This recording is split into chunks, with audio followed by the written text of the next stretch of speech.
Yeah, I want to make sure it's recording. And okay. Good morning, everybody. This is Cheryl Echeverria, and this is Friday Talk Travel with Cheryl. And today I got a really great guest on. Her name is Carrie Roberts, and she is with Aflac. She's also a veteran with the Air Force, and Yeah. she loves to travel to many destinations and places. So we are going to be talking with her this morning. So, Carrie, you there, ma'am? How are you? I am Welcome. doing well. Thank you. Thank you for having me. So, kudos to you. You're a woman that is uh, doing her stuff. You're a veteran of the Air Force. Last week I had Trish on, Trish Murphy, who we know also, who was also in the Air Force, and you're a woman to be reckoned with as well. So, I want to hear a little bit about who Carrie Roberts is and why you got into Aflac, as much or as little as you want to tell our listeners about yourself and your family. And then we'll talk about Aflac, and then we'll talk about some of your travel experiences. So I'm going to let you Oh my talk for a goodness. little bit. Well, Carrie Roberts. I grew up, born and raised in Jacksonville. Left there in '89 for the Air Force. I served for about 10 years. Went from being a weather observer to a weather forecaster. Awesome. I just heard you on TV somewhere, competing on like WFTV or something like that. Totally different. Ah, But yeah, I love doing aviation meteorology. After I got out, I spent some time as a civil servant doing the same. And, when I look back at all of my work history, the best part for me was my clients, working with my clients, no matter what aspect. Um, I was with Walgreens for about 10 years, and then it was time to make a change there. That's how I came into Aflac. I just prayed about it. I knew it was time to make a change, asked the Lord where he wanted me to go because that's where I wanted to be. And the only thing I asked was to be able to help people. And now I am blessed with the opportunity to be able to help people on a daily basis. And it's phenomenal. I love it. and I know you also have a magnificent singing voice. I saw you in Beauty and the Beast a couple of months ago. And Yes. you're also doing you know, getting your wishes or your things that you want to do in life out there, Yes. which is great to do. What made you decide to do that now than When later I was a little before? girl and I saw The Wiz in the movie theater, so that kind of tells how old I am. We were both dating ourselves, so I know exactly. But when I saw it, I knew then that I wanted to be in a musical. I wanted to do musical theater. But I listened to that, how we have those negative voices that tell us you can't, you Hmm. never, you're not good enough, this, that, and the other. Well, my voice was telling me, you can sing, but you can't act. So leave it alone. And my son was a part of theater, and I was the ultimate theater mom, and we always talked about auditioning together. So when the opportunity came, we did it, and I got the part of Mrs. Potts. Now, was That your was my son in first the show show? ever. Because I know you were in it. Was your son in it? My son was in it also. Yes. What part did he play? He was an enchanted fork.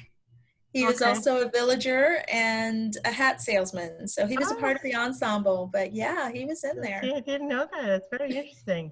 What Yeah. about? I know you're also a mama to a daughter as well. Is she into the acting as well, or no? She's not so much into the acting. She's a writer. She Awesome, actually graduated high school as a published author, and she has awesome, a few books out now. cool.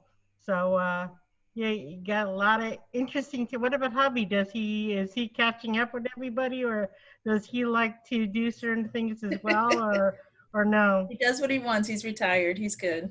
Okay, just like mine. I get you. I hear you.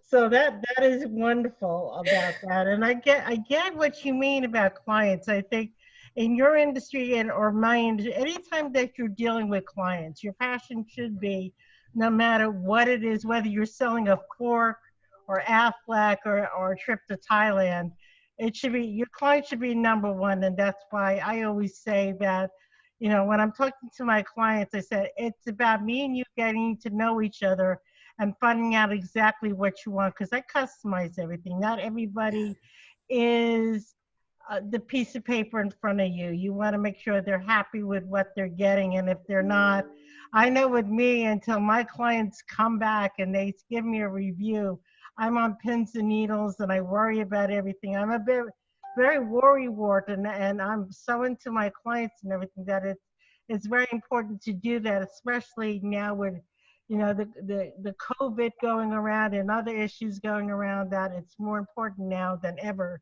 to do that. So You're right. you and We I, actually have that in common. I so agree with you about being consultative. exactly, Uh, we have to listen to our clients and find out what their needs are before we just exactly. go trying to throw product at them. Product is the last thing. And people always seem to be in a rush, even now when there's at home. Oh, I don't have time to do this. We have time to do it. We just have to make the time to do it, to understand our clients. And if that client is not there, then they may not be the perfect fit for us to work with either. But anyway, what made you decide on Aflac, and what exactly does Aflac do for their clients? So I want to hear more about Aflac and how my clients can reach out to you about working either with you or somebody in their area about Aflac. Well, Aflac specifically is designed to put money back into the client's pockets whenever they experience either an event that has caused them injury or illness. So major medicals on one hand, paying the doctors. They're still left with their out-of-pocket expenses, co-pays, deductibles, max out-of-pocket. Aflac is, on the other hand, putting money directly into their pockets to use however they see fit. So, you know, health insurance is great to help with those medical bills, but what's going to help put groceries on the table when you are out of work? What's going to help pay the mortgage or the electric bill? That's where Aflac comes in for everyday living. Yes, they can use it to pay out-of-pocket medical expenses if they want to, but most people use it for everyday living. Now, Aflac is mostly with benefits when you're working with bigger companies. How small can somebody start using Aflac with? Actually, we have Aflac for individuals as well. Now, Uh, when you're talking at the group rates for pricing, of course, the more people, the better the savings. But we start with employers groups as small as 3 people. So if you have 3 people to enroll, then you've got a group. And we like to say that Aflac offers big business benefits for small businesses, because that's where we really shine, is with the small business owners, because many of them think that they can't afford benefits. With very Aflac, the employer can offer benefits to their employees at no cost to them, or if they do want to shoulder a portion or all of the cost, it's completely up to the employer. But it's definitely a way for them to offer affordable benefits to their employees. I hear you. Now, I know you wear many hats in your industry, as being, you not only just do Aflac, you do other things as well in our conversations.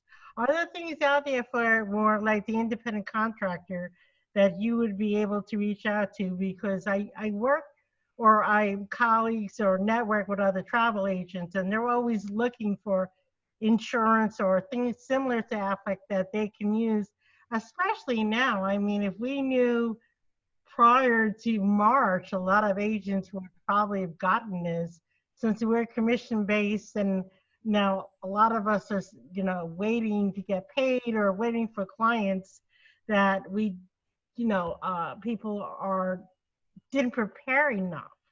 Do you Mm-hmm. recommend or a product, or can you help people that are independent contractors with similar issues other than with Aflac? Absolutely. I can offer them Aflac on some levels, but they're not able to get short-term disability or hospital with Aflac. I do have other options for that. I also have options for professional disability for the longer term. It just, again, it goes into that conversation to be able to just sit down and find out what their needs are. I can also offer health insurance, for uh, just different levels, depending on the type of business and depending on even the individual. I can offer at that level too. Well, many of my guests are from the Central Florida business area, and Mm-hmm. a lot of my clients are not in Central Florida because I deal with New York. I do all over the country. Are you only licensed in Florida, and Oh are no, you I'm licensed in multiple states. which states are those? In case somebody's listening, they want to reach out to you, and I don't want anybody to miss out on working with Miss Carrie Roberts. There's, of course, Florida, Georgia, South Carolina, North Carolina, Virginia, Tennessee, California, Colorado, and Pennsylvania. That is awesome because I know we have listeners all over the place. And please, I'm not done with Carrie yet, but I want to state that, referrals are the best form of introduction. And I know Carrie almost 2 years now. She's a great lady. She knows what she's talking about, and definitely reach out to me. And at the end of the show, I will have in the description of how to reach out to Carrie and her contact information as well. So, that all being said, I want to talk about your travel experiences. I know from talking with you, you've been in the Air Force. Where were you stationed? And do you have a favorite? Like I said, when I was talking to Trish, she was stationed in Alaska, and she really liked it up there. But glad to be home in Florida. Was there a favorite destination of yours being in the armed service? Japan. Japan. I I was stationed in northern Japan for 4 years, and that was a phenomenal experience. totally different way of life over there in history and culture. Um, I know that's one of my bucket lists because my dad, when he did Vietnam, took all these pictures in Japan and of the pagodas and Mount Fuji and just the whole thing. It's not only the culture. I find that the Japanese way of life is. I'm always in a romance novels, so it feels very a romantic country as well as you also have the from the geishas to the food and the tea services and so many other things to even the cherry blossoms and everything. Yes, that's what I miss, the cherry blossoms. And I tell people it's nice to visit Washington, D.C., and Japan did give us those cherry trees for Washington area and all the cherry blossoms. But, I say if you got a bucket list, you got a bucket list, and you really need to fill them in life because life is too short. That's true. I know you also have a passion about Thailand. How is that part of traveling to Japan, or is that another aspect of why particularly Thailand are you so much interested in that? Well, I don't know if it's exactly Thailand, but Bali has been really a draw for me, and it's just everything that I've seen about it is just beautiful. Totally It's agree. so beautiful and it looks so peaceful. I'd like to go visit there. I'd also like to go to the Maldives because once again, it looks just so beautiful and peaceful. Exactly. I mean, yes, I think so much craziness goes on in life. We forget to relax and stuff. I fell in love with Bali in Thailand. Um, I guess with the King and I, going back to both of Ah, us loving musical theater, I can't sing a note of my very first Broadway show. my dad was very into taking us, and we lived in New York City, and taking us once a year to see a Broadway show. And I got to see Yul Brynner. Mm. I actually saw one of his last performances, and I took my daughter and got her hooked on, the Broadway musicals. And I have a cousin who's in fact, he's in the Aladdin production on Broadway.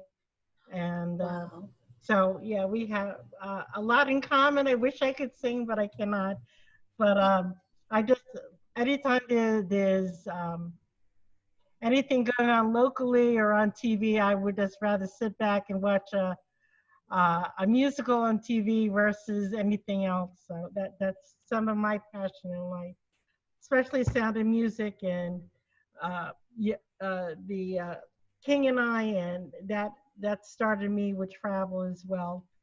But yeah, and also Eat, Pray, and Love, that book when it came out, and Mm. reading about or seeing Julia Roberts in that movie really brought a lot of that to fruition. And again, how beautiful they are, the buildings, the peacefulness. So I get it. So whether people want to go in a group or somebody just wants to go in an individual and go and relax and have a retreat, we Echeverria Travel does offer that.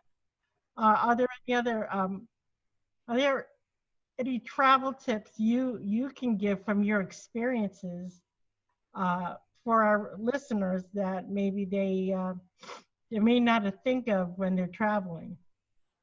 Oh my goodness, I don't know.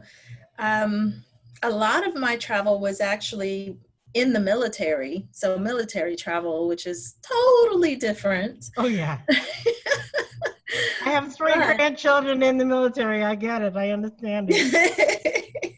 what I would recommend, and it might be common sense, but I don't take that for granted. Just always be aware of your surroundings. That's one thing my mom always told me, no matter what. And I think it's important for travelers. Be aware of your surroundings. Pay attention to what's going on around you. I agree, because when I'm recommending something to somebody and they go, "Oh, it's so dangerous to go there," it's not as dangerous as maybe walking down your own street or area. And no, I'm serious. We all live. I mean, we live here in Orlando, Central Florida, and we all know that there are good areas and there's not such good areas. And the same thing in countries where, I mean, I'm not going to send somebody to an unsafe location. Right. I mean, I would, if it's flooding going on in Costa Rica, I'm not going to recommend somebody going on a river rafting thing either, because we see on the news that, there are things going on, and you got to listen to the people who know about the business, but agree that no matter where you're traveling to, you should know about your surroundings and where you are at all times, just to be safe. And that's a great tip out there. So I want to thank you so much for coming on today, Carrie. We we will be back speaking with you again, hopefully in the future, but speaking with you about your experiences, especially being a weather woman in the Army and your travels, and about Aflac and other aspects of your business to help my clients and listeners out there. We really appreciate you coming on today. Thank you so much. Thank you for having me. And we will speak with Carrie soon. This Friday on Talk Travel with Cheryl would be Ariane Lewis from Club Med, and this show is being recorded for the following week. So we hope you'll listen in. Echeverry Travel is now picked up on iHeartRadio as well as Spreaker, uh, Spotify, and of course our YouTube videos. Please keep on watching, comment, and support. Thank you very much and have a great day. Uh, Come on.